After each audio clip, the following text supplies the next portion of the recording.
Welcome to Hydrogen Rising, a bi-weekly podcast created and hosted by the global law firm K&L Gates. It brings you analysis of critical, cutting-edge issues impacting the global hydrogen market. We look forward to your engagement and feedback. And of course, don't hesitate to reach out if you have ideas about new topics you'd like us to cover. Hello and welcome to Hydrogen Rising. I'm Sandi Safro. I'm a practice group coordinator for K&L Gates Oil, Gas, and Resources practice, and I co-lead our global hydrogen practice. I'll be serving as host for today's episode, in which we'll be talking about Japan's efforts and its roadmap for hydrogen.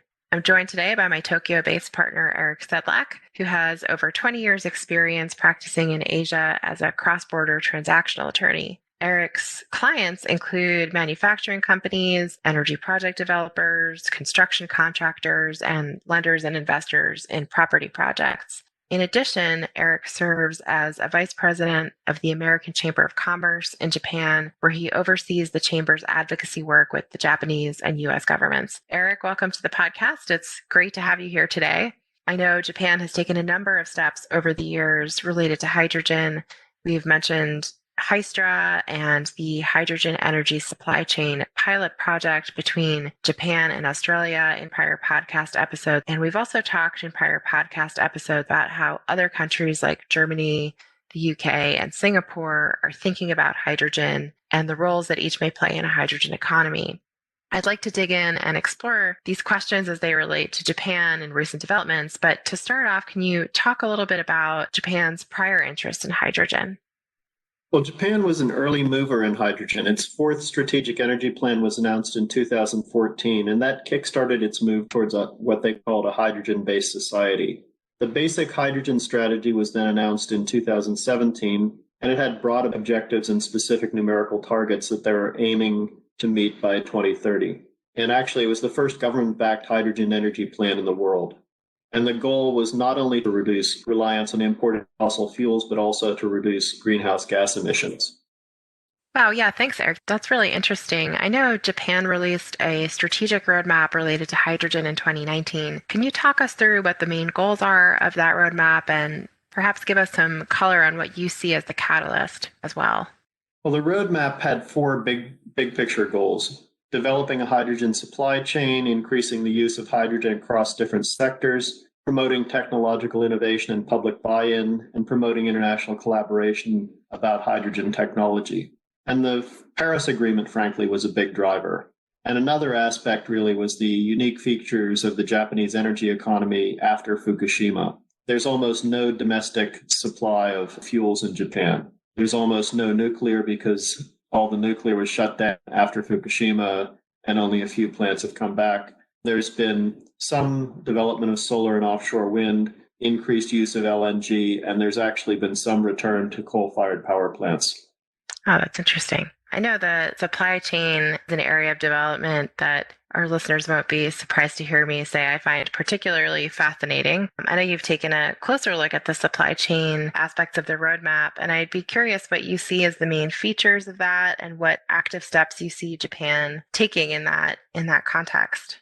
The main features are a focus on the need for an end-to-end delivery system, and Japan wants to have varied, if not diverse, sources of supply. So in May 2020, a group of Japanese companies and the Japanese and Brunei governments created the world's first international hydrogen supply chain. So the hydrogen that was produced in Brunei was bound to a liquid organic hydrogen carrier, shipped in liquid form to Japan, and then dehydrogenated in a reactor and mixed with natural gas to generate electricity. In February this year, Japanese companies with support from the government completed construction of a hydrogen production facility in Fukushima, which was where the triple disaster was, utilizing power-to-gas technology in February 2020. Thanks, Eric. That's really fascinating and actually kind of a good segue into my next question. We talk a lot about the chicken or the egg dilemma in relation to building up supply and demand for hydrogen. Based on our conversations, it seems like Japan is focusing some of its efforts on development of the demand side. I'd be curious if you agree or disagree with that, and if you can kind of elaborate a little bit more. Japan's encouraging the development and use of hydrogen-based fuel cell vehicles. You see buses on the road. As of December 2018, there were approximately 3,000 fuel cell vehicles registered in Japan, And as someone who commutes by impersonating a bicycle messenger, I can tell you that there are more on the road now, and the goal is to increase the number to 800,000 by 2030. Japan also wants to increase its network of hydrogen refueling stations by building 320 stations by 2025. And anecdotally, I can tell you that you see more hydrogen stations, not every day, but month by month, you notice there are more out there. And the fact that the sleep-deprived Tokyo taxi drivers use either LPG or hybrids show that there are big possibilities for hydrogen as an alternative transportation fuel. If you could get half the taxi fleet, that would be a big uptake in demand. So on the policy side, Japan has a very significant focus on developing demand, and it's looking for ways to accomplish that. There are subsidies for home fuel cell systems, buses, and cars. So there's really a lot of focus on developing demand side in Japan. That's really fascinating. Two of the four main goals that you mentioned in the 2019 roadmap relate to technology. And of course, Japan is known for its technological innovations and engineering, so that's perhaps no surprise. What are you seeing and hearing in the innovation space in Japan as it relates to hydrogen? Again, it's very heavily government driven. In 2018, the cabinet called for collaboration among industry, academia, and government to develop technology related to production, transportation, storage, and use of hydrogen. Again, basically the whole supply chain. And key areas include efficient water electrolysis, artificial photosynthesis, and high temperature water vapor electrolysis. And they're doing a lot of research on energy conversion, use of sunlight to create hydrogen that aren't currently extensively used.